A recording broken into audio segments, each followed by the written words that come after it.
Major support for Out to Lunch is provided by the law firm of Jones Walker, established in 1937 with over 375 attorneys and offices throughout the U.S., providing a comprehensive range of services to a local, national, and international client base. JonesWalker.com. And by Business First Bank, with locations throughout the state, including 11 offices in the Baton Rouge area, providing personal and commercial banking, treasury management, and wealth solution services to help clients succeed. Business First Bank, banking with greater momentum. And by Shewart & Associates, legal recruiters in Louisiana and Texas.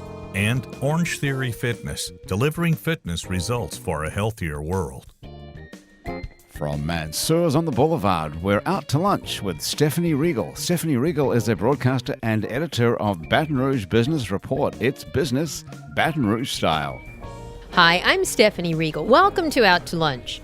Technology plays an increasingly important role in all aspects of our lives today, and the more entrenched it becomes in government systems, in our offices, and in our home appliances, the more vulnerable we are to cyber attacks.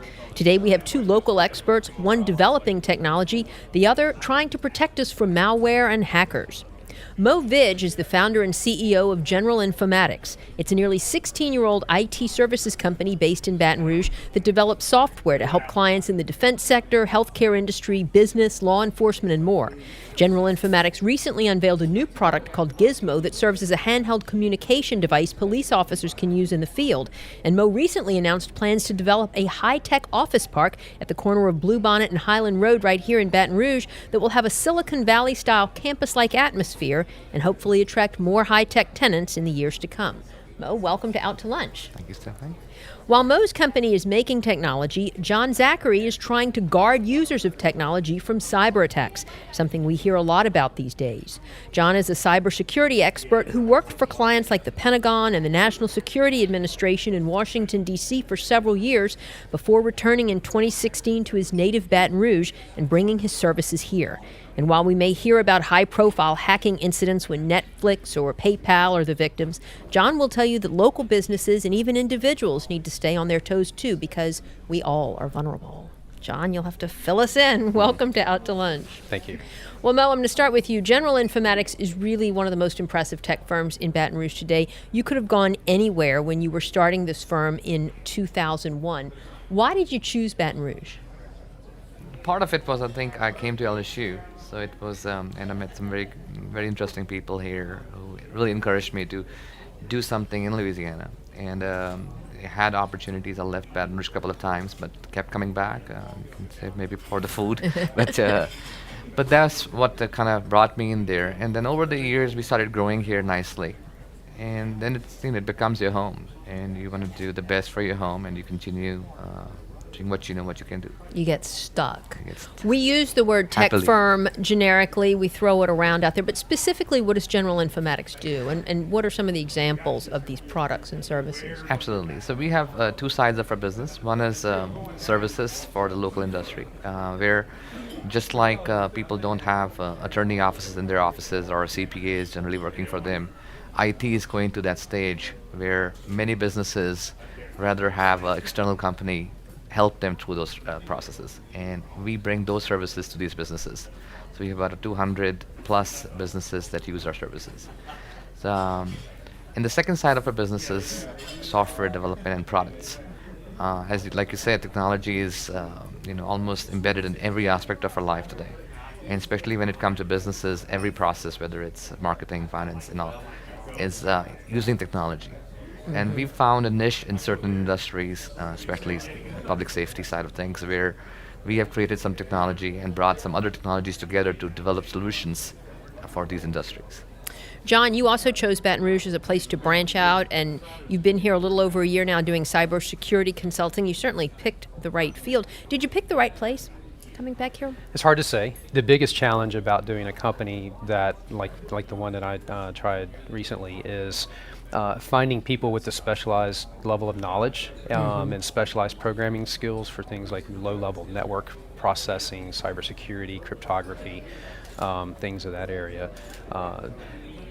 I deviate a little bit with some of the other technology companies around town in that I use a lot of open source, a lot of Linux, and a lot of kind of things that you don't normally see. So when you say open source or Linux, those are the programming. Correct. So Linux is like an operating system, like Sure. Windows. Tends to run on servers. A lot of the things that run the infrastructure for the internet run on Linux, and so you tend to see a lot of network security tools that are developed for Linux. And so there's a little bit of a challenge. There's a little bit of an education challenge about kind of letting people know what's going on and kind of what's the state of the art, because a lot of my friends and colleagues that are in the DC area are so in tune with that, in that those wheels move so quickly up there in places like that, because that's just where all of the action typically happens. So what is going on? Tell us what people in Baton Rouge should be aware of. We all assume that Visa or Amazon.com is doing everything it can to guard against cyber attacks, but should the Baton Rouge Business Report be worried about it, or General Informatics, or this restaurant here? One thing I would say is that people should not be scared. I don't sell fear. That's one of the things I kind of lay out, is that that we've had cybersecurity attacks for a long, long time, and we're still going to have them. There's just so much opportunity out there. People keep reinventing the wheel in terms of cybersecurity attacks. We see everything old is new again. Things that used to happen on personal computers are now happening on mobile phones, and will be happening on embedded devices and Internet of Things like wireless cameras, things that you put in your home, thermostats, things of that nature. But they always tend to have sort of common themes, poor passwords, things like people clicking links or accessing things that may be suspicious or untrustworthy. So it's always the same thing. It's a different device, but sort of the same modus operandi that hackers tend to use in order to install malware, to monitor networks, to do whatever it is that they want to do at that time. Certainly, the more technology that is out there, the more devices and systems that can be hacked. One of the newest products that y'all are selling, Mo, I mentioned, is called Gizmo, and you showed it to me just a few weeks ago. Really, really cool. Tell the listeners what it is and how it works. Sure. So the Gizmo is a handheld device that could be used by law enforcement, for example, and it has some of our technology, like facial recognition and ability to read information off your driver license and things like that. And the idea is that, or reading even license plates on vehicles. The theory is, and what our products do, is essentially is that if you have, let's say, a stolen vehicle, and the officer aims a device to any of the cars, it can tell them if that car is stolen or not, and who is it registered against. So similarly, if you're looking for a lost child, or you could use the same device to aim at a kid and see if this is the same child, even if certain aspects of their face has been changed and things like that. So that's one part of it. Second is, since it's almost a platform, and platform really means, think of it as a computer in your hand, it can do much more than that. And things which generally, again, take the example of law enforcement officers, where they would have to carry 2, 3, or 4 different devices, they could put all those things in a single device. So that's really the idea behind Gizmo. Now, have you already started selling it in the local market and beyond? We have proof of concepts out in the field for field testing right now. So we are looking forward to selling it to organizations. And you all developed the software right here at your company? That's correct, in Baton Rouge. And then was it manufactured? So the device is being, most of the devices are being manufactured in Far East, whether it's China or Korea, and we're working with a couple of companies. One is in Korea, who's helping us build the hardware side of things, and hopefully when we have enough clients, we can probably bring the manufacturing here too. That would be very good. How do you guard against, cyber attacks and safeguard the products that you sell? Right. There are a few common sense things which end users can do. Now, there's end users there could be our users who are using our devices, or it could be an average person in the house. Until they're not doing these things, number one, that's the first line of defense. Second is using a lot of biometrics. So the same technology we can use to identify a person, for example, is always trying to identify the person who's using the device. So seeing that it doesn't fall in the wrong hands. Same thing as you said, a lot of the big companies, Google's and Microsoft's, are creating a lot of biometrics built into the devices, where just the way you hold it tells you We are also Really? So explain that to me. So the way I hold a handheld device tells somebody back somewhere who I am, or whether I'm a bad guy with bad intentions? not bad, but it tells you whether the device will let you do certain things or not. I see. So, for example, there's a band just released which works with our Bluetooth connection on the device. It's constantly reading your heartbeat, and it is always identifying if it's the same person whose device it is, who's using the device. Because Wow. with the device, you have the ability to look up a lot of information, so you just want to make sure it's being used in the right hands constantly. You're listening to Out to Lunch. I'm Stephanie Riegel. We're talking to Mo Vidge of General Informatics and cybersecurity consultant John Zachary. John? Now, we talk a lot about the Internet of Things. That's become one of these buzzwords. And I mean, I think basically we're talking about smart appliances, a baby monitor, a refrigerator with a thermostat built in that'll talk to my phone. And that's, John, we spoke about this a few weeks ago, where we're so vulnerable now. What should people do to guard against attacks? And are those kind of Internet of Things devices as sophisticated as the products that Mo was just referencing? Traditionally, they're sort of non-traditional computers, but things that have computers in them that can be networked. So something that I can put on a network, something that communicates with a server, or maybe communicates with something in the cloud or on the web, is generally considered an Internet of Things. And in fact, people are taking it one step further, now starting to talk about the Internet of Everything. So it's not, we haven't even added enough buzzwords yet, but let's just stick with the Internet of Things for now. So what can people do? The number one thing that people can really do is when they get these devices, look up and make sure that they're kind of having awareness that if it's connected to the internet, or if you can access it through your smartphone through an app, it's connected to the internet. So potentially there is a vulnerability there. So the first thing that I would say is people should always look for administrative passwords, or it kind of comes out, I don't want to get too technical, but when these devices come, they typically come pre-configured in a way that you just plug them in and use them. But they're a lot of times, and what we're finding with a lot of these devices is that the passwords are super simple for hackers to guess.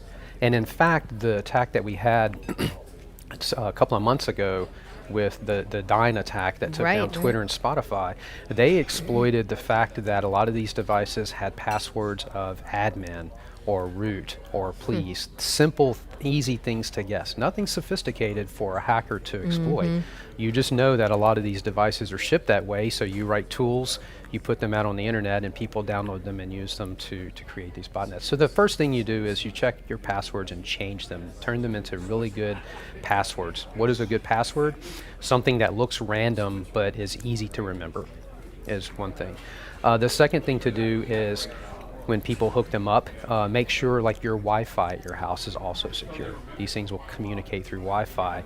Your Wi-Fi routers that you buy to hook everything up also have those type of password issues. So that's probably the number one thing that folks should do to kind of lock down things, is to change the passwords. Do we have a profile of what a hacker looks like? I know Donald Trump made us think of a 400-pound loser sitting on a bed somewhere. Who is that? Who wants? I mean, I understand a hacker that wants to get financial information, but you get the sense that some people just want to hack for the sake of hacking. The profile of a hacker varies, and the typical picture that people have in their head of a hacker is someone wearing a hoodie, hunched over a computer in the dark or something like that. And I can tell you, nothing could be further from the truth.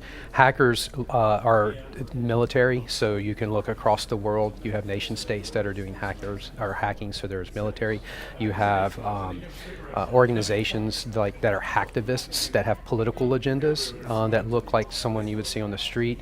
Organized crime employs hackers.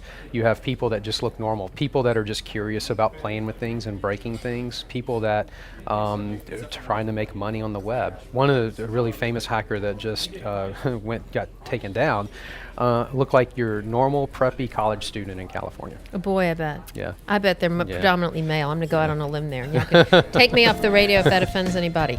But we're going to take a little break now and sort of switch gears. I'm going to ask you each a quick question called the brother-in-law question. We do that sometimes on the show. And I don't know if you have a brother-in-law, but for the sake of discussion, right now we'll pretend that you do. So Mo, your brother-in-law calls you up and says he wants to go into the IT services business. What's a niche that General Informatics is not serving, that no one out there is serving really, where you see there's still potential to make money? There's actually a lot of opportunities coming in. The technologies are being developed, and somebody needs to put those technologies together. And especially, what we see is that a lot of software is being rewritten for the cloud environments. And so the systems which have evolved over the last 30, 40 years are almost being rewritten for to use their new devices, where it's moving from the PC to the phones. And so, as you become an expert in cloud technologies, that's a niche that's kind of emerging very rapidly. Very interesting. John, your brother-in-law calls you up and says he wants to make his home office hack-proof. Is it possible to totally secure your business? If you don't have an internet or a computer, sure. Use paper. And in fact, that's kind of a big argument about election systems and making them hack-proof as you go back to paper ballots.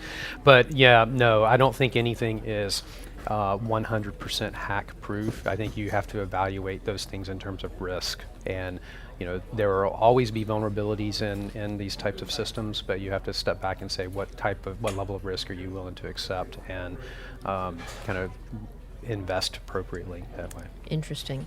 Well, back to business. Mo, besides running a successful business, you are developing a high-tech office park called at Highland, that's ampersand at, that you envision as sort of a Silicon Valley-style tech park right here in Baton Rouge. Where did this vision come from, and tell us about it? So the kind of work we do essentially requires college graduates, and especially the ones who are very high in demand from a programming perspective. And we actually saw a couple of our very good people leave, and both the times on exit interviews when I talked to them, it was about the word "we're not cool enough" always came back. So we started saying, how do we define cool for the new millennials who are the new working people who will be doing this kind of work. And one of the part was that they wanted to have a certain environment. So it was not about just having a great building or cool building. They were very respectful of the environments. They wanted to make sure it's done right. And that's where I was just driving through Bluebonnet and I always saw this property, which had a lot of beautiful trees. And it was for sale. And we said, okay, this could be a great environment. We have the beautiful Bluebonnet swamp next to it. We got a lot of cypresses. And also came down to great piece of real estate. It's very beautiful. And we did our very best to kept all the trees the way they were. And in fact, I was talking this morning that we are building our buildings in a very odd fashion to be around the trees. So Nice. we didn't have to take any tree down. So also it kind of accentuates the Louisiana diaspora in terms of you have the Bluebonnet swamp right next to it.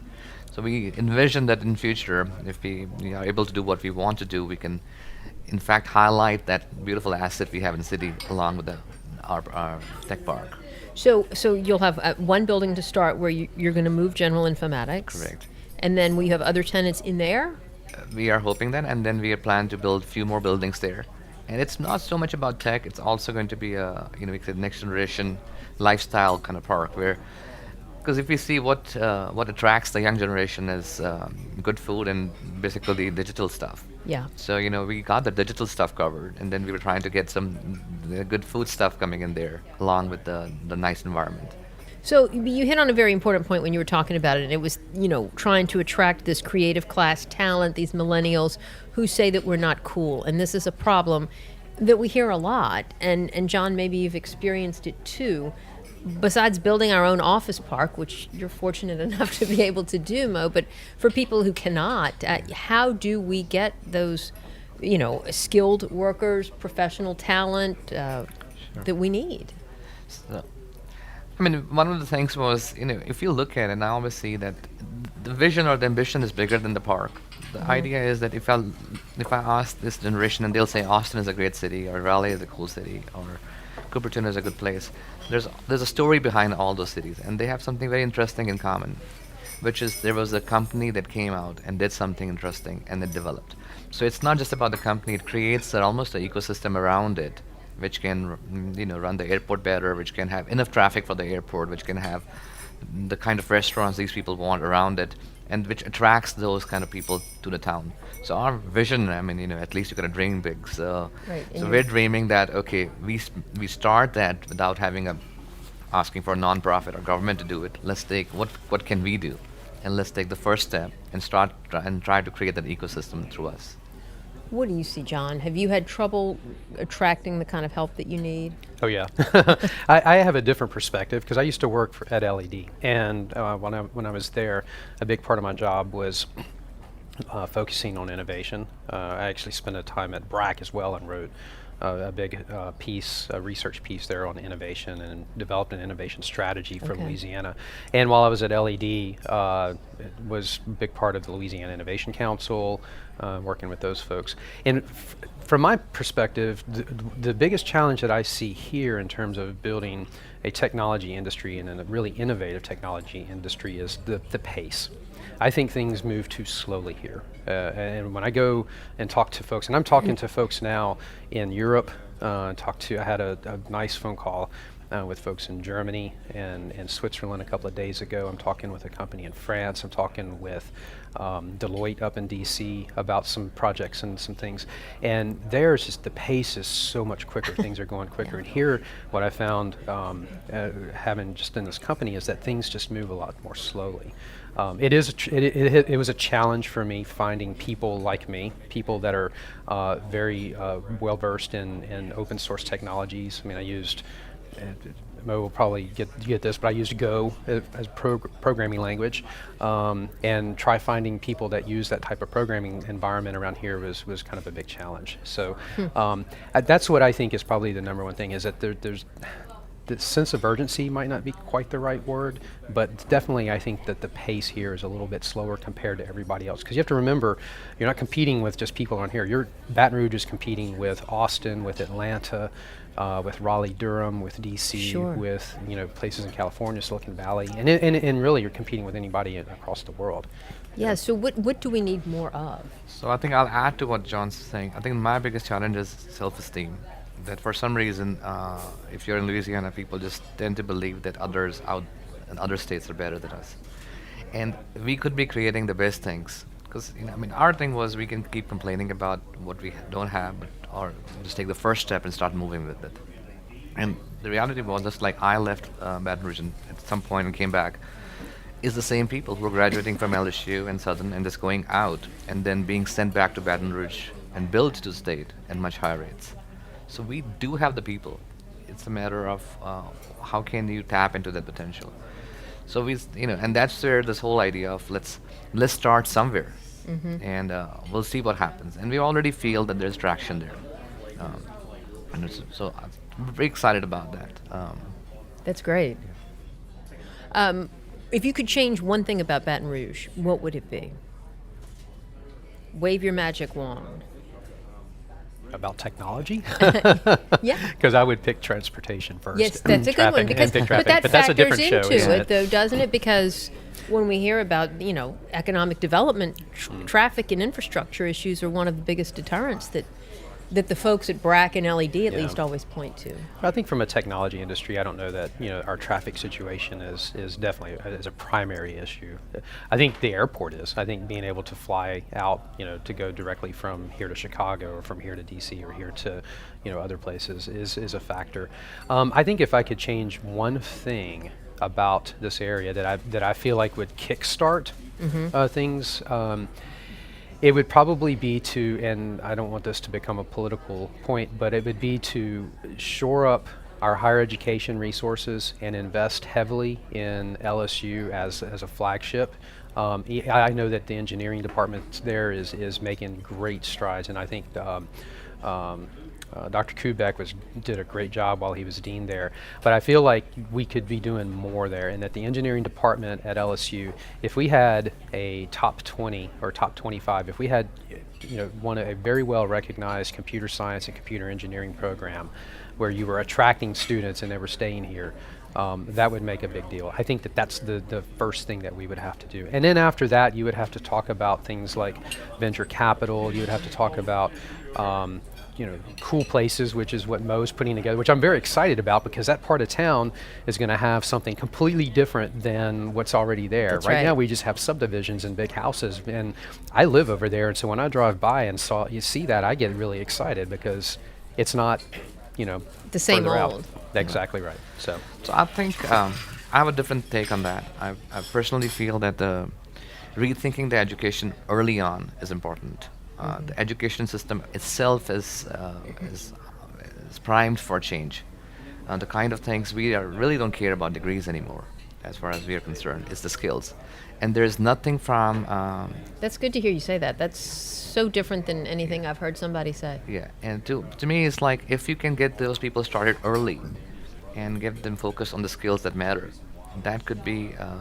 And that's part of actually our initiative is where we're setting up a program. Because today you can get a degree from MIT sitting at your home if you want, and you actually get a diploma from MIT. So why are we not using that? Sure. And you are attending the classes live through a video stream. So you are basically in those classes. So I personally feel that's if there's so creating that mindset, and that's why I said the self-esteem is important, because I don't have a request if I could change something from any agency or government to change. It's about the people. That having a faith in themselves and trusting and trying to explore what systems already exist and using what we have rather than asking for more. That's how I see it. Well, believe it or not, gentlemen, we're out of time already. This has been such an interesting discussion. Mo Vidge and John Zachary, y'all are pushing the envelope here in Baton Rouge and also protecting us from cyber threats. So it's great that our entrepreneurial ecosystem has been able to nurture both of your enterprises. Good luck with your continued growth. Thanks for joining me today on Out to Lunch. Thank you, Stephanie. Thank you. My guests today on Out to Lunch have been Mo Vidge of General Informatics and cybersecurity consultant John Zachary. You can find out more about General Informatics and John Zachary by following the links on our website. It's batonrouge.la and wrkf.org. Today's show is recorded live over lunch at Mansur's on the Boulevard in Baton Rouge. Mansur's is open for lunch daily from 11 to 2, for dinner nightly, and for brunch on Saturdays and Sundays. The producer of our show is Grant Morris. Our technical producer is Eric Merle. Our associate producer is Peter Raschuti. Our Baton Rouge business consultants are Charlie D'Agostino and Ann Edelman. You can see photos from this show on its batonrouge.la and on our Facebook page. These photos are taken by Rick LeComte.